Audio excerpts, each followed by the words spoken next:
Sa isang buwan at kalahati namin halos na biyahe, ito lang aming nakikita halos araw-araw. Dagdagan pa ng napakapagod na channeling at operation karga agad sa pagdating. Siyempre, sabik ang lahat, makalabas at makalanghap ng sariwang hangin.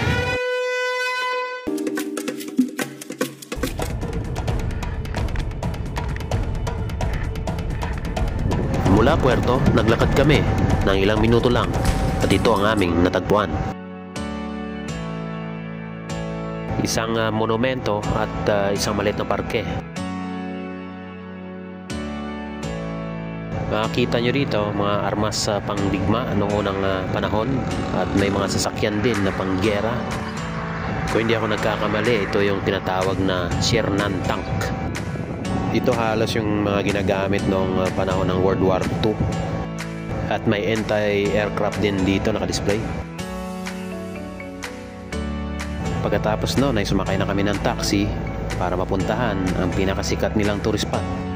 Kung sa Pilipinas ay nagbabayad tayo para makita sila, dito libre lang na makita at makipaghalubilo sa kanila. Ang mga sila yan.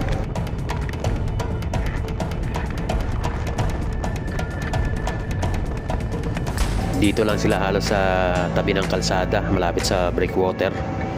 At pwedeng magpa-picture kahit ilang oras gusto mo.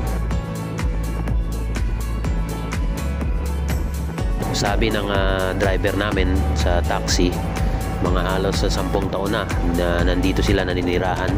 Halos hindi na sila umaalis dito. Malalaman mo agad kung lalaki ang silayon o male dahil sa malaki ito ang kanyang ulo at may mahabang mga bigote na.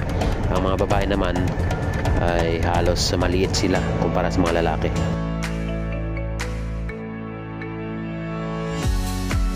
Sa bilang nila dito ngayon, mga sobra 500 din sila. Sabi ng mga taong nakausap namin dito, hindi raw sila umaalis araw man o gabi. Umalis man kakain lang saglit.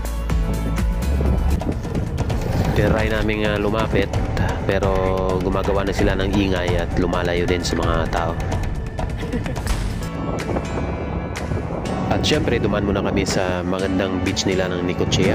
Nagpa-picture, tumambay saglit. Nilasap ang magandang tanawin at napaka-preskong hangin. Ang currency nila dito ay Argentinian peso at ito ang value ng US dollar sa Argentinian peso nung lumabas kami.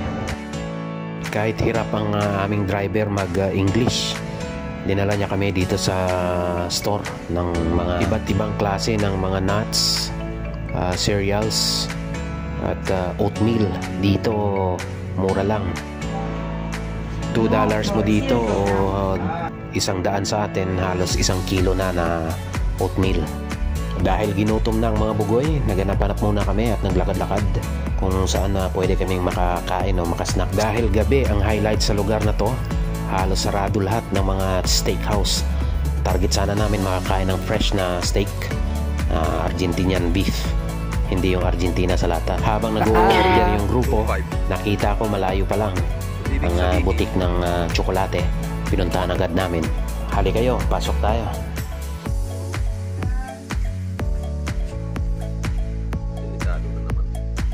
Delikado di bulsa.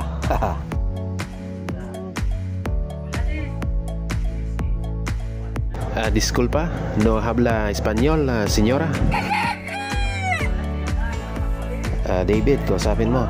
Tsokolate lang naintindihan ko.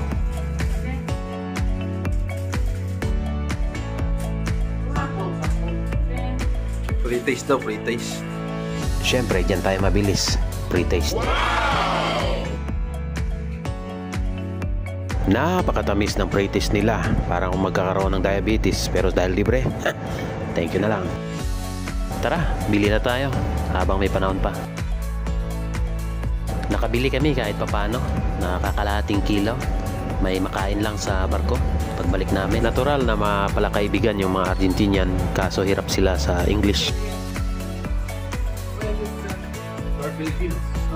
At kagandahan sa shop na to ay puro local ang gawa, kaya masarap yung lasa, kakaiba. At maraming ang pagpipilian dito ng tsokolate, iba-iba at mas mura kumpara sa ibang bansa. Kaya let's go! Napadaan kami ulit sa isang bakery. Lo mismo, 140. Kaya mo yan, Bid.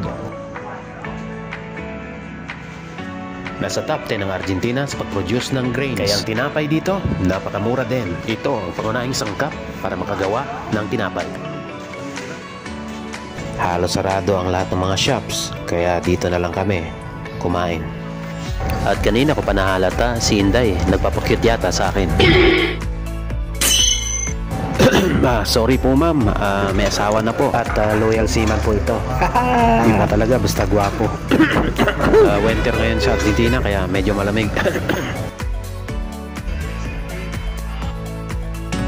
Nang mabusog, pumunta na kami sa shopping mall nila, ang Toledo. Nahanap talaga namin ang mga lokal na produkto nila tulad ng pinagmamalaki nilang chorizo. At alam niyo ba na ang Argentina din nasa top 10 na producer sa buong mundo ng red wine at karne ng baka. At kahit sa sulok, mura talaga ang red wine dito. Chinek namin lahat. May mga halos $1 lang o $2. May $3 at pinakamalayo na yung mga $7 at $8. At nung mapagod sa kakaikot, pumila sa counter at nagbilang ng pera at umabot sa 24,000 ang aking bill. Sa palagay ko ay nag-enjoy naman ang lahat sa buong araw na pag-iikot. Napakaganda ng araw ngayon, walang operation kaya nakalabas ang lahat. At kung kayo po ay mapunta dito sa Necochea, nirekomenda ko po ang aming lady driver na napakabait. $20 lang po ang aming binayad sa buong halos araw na kanyang ikot sa amin. At may mga adorable na mga aso dito sa pier, mga askal po nila at gaganda ng lahi. At puno na halos lahat ng aming mga bodega kahit na nasiraan at may natapon.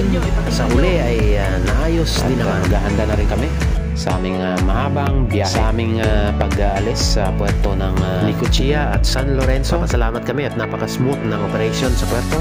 Pinaka-importante ay masaya at safe ang lahat ng crew. At nang paalis na kami, palabas na ng breakwater, napansin namin na ang aming mga kaibigan na si Lion, palangoy sila palabas at siguro maghahanap sila ng mga kain. Argentinian corned beef siguro. Siyempre joke is that. Sana'y sa muli nating pagkikita ay makatikim na kami ng inyong masarap na karne. Joke ulit. At mahaba-habang biyahe na naman ang naghihintay sa amin. Basta enjoy lang natin ang maiksing buhay. Susunod ang paggawa at pagtutulungan ng mga marino para makabuo ng pinakamalakas national team ng Pilipinas. Magawa kaya nila ulit makapasok sa Olympic? Abangan!